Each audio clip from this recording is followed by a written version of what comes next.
Like, dude, I always kind of held stuff in, like I wasn't one to just, burst out with emotion. I just kind of keep to myself and kind of quiet. And then, like, just over the years, certain stuff building up and building up, the you're not good enough, you should do it this way. If you don't lose weight, your band will never be successful. Like, just the whole thing that people deal with every day that, I would never let it out. I just hold it in. And I remember, man, we were working on our second CD, the Folklore and Superstition album, and we were writing songs for it. And dude, this one night at the practice house, man, I just had this crazy meltdown. And I told the guys, I was like, look, I go to sleep hoping that I don't wake up in the morning, like just begging to not wake up. And I'm let down in the morning when I wake up, and I kind of got it, pulled back, a bit. I felt good to release that to those dudes and to talk with them. And I remember John Fred's uncle Fred was he talked to me a lot, over those weeks. And, I kind of kept pushing it back. And then it came time to do the third album. And we were recording Between the Devil and the Deep Blue Sea.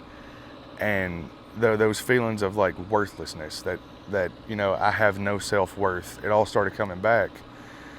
And we went out and did some shows, and we came home, and John Fred and I went to Germany to do like 3 or 4 days of press. And the whole time we were over there, I was just like freaking out. You know what I mean? Like something's going to go wrong, something bad's going to happen, and like this crazy depression, like nothing is good enough, And we went home, and I think we did a couple more shows or whatever, and while we were at home, I had this old shotgun. It ain't never gonna get easy to talk about, man. I went in my room, I loaded it, and I started walking outside. I was gonna go to the place I grew up as a kid when I was like 5 or 6. Before you know how bad the world can be to you, and I was gonna go kill myself. I had the gun loaded, walking out the door with it. I had my old pickup truck. And I start going down the steps, man, and I get 2 steps from the truck, and something just stops me. I start crying, and I go back in the house. I put the gun back in the cabinet, lock it. I sat down on the couch, and I just sat there and cried for hours, man. My wife was at work. And so we go over and we do some more promo, and I didn't tell anybody about it or anything. And when we're doing that promo, man, I completely lost it. Like we ended up coming back home, and the CD came out May 31st, 2011. I spent 3 or 4 hours that morning at a psychiatrist's office explaining everything to him that I'd, been through and problems. And he never diagnoses me. He just gives me some medicine and says, try this. And he put me on Celexa and Xanax for anxiety, and the Celexa for depression. And so I start taking the medicine, and it's helping for a while, and then it gets to where, the Xanax, I kind of like the feeling that it gives me, outside of helping the anxiety. So I go on this series of abusing the medicine, and then it got to where that's not enough. So I start, doing whatever with the medicine, to get even higher. And it was just a bad back and forth. And, me and my wife actually got married later that year. So we got married in December, and things were a little better for me. And then we did some more touring, and it just kept getting progressively worse while I was on the road. And I remember, man, like how great the support from my family was. Like my family at home, on the road, everybody was always supportive. Whatever we got to do, man, we'll make this work.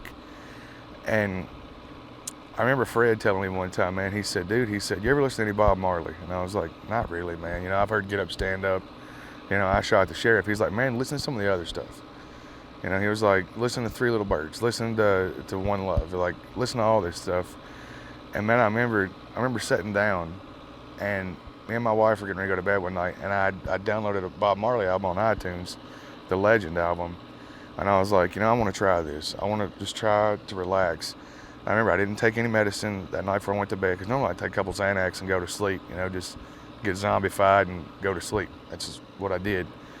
And we had these speakers, man, and we laid down and we just listened to it. And it's like it was such a release of just happy emotion, to the point I got lyrics tattooed on my hand, you know, from Bob Marley songs. But like, man, you know, everything kept going, and like I would have good days and bad days. And while we were on tour in early 2012, my wife called me and she said, "What are you doing?" And I was like, "Well, I'm just got up, you know, I'm going to start morning." She goes, "Well, go ahead and do whatever you're going to do and call me back." Okay. I called her back. She goes, "We need to talk." And I'm like, "Oh God, what is wrong now?" You know, like the world just sucks at this point. You know, like I don't believe in God. I don't believe in anything at this point, you know. And she said, "I'm pregnant." And I said, "That's awesome." Like, I don't know why. Everything else in life made me completely miserable. But when she said I'm pregnant, it was just like something changed. You know, like the family thing's working, the Bob Marley thing's helping, and now I've got a kid on the way.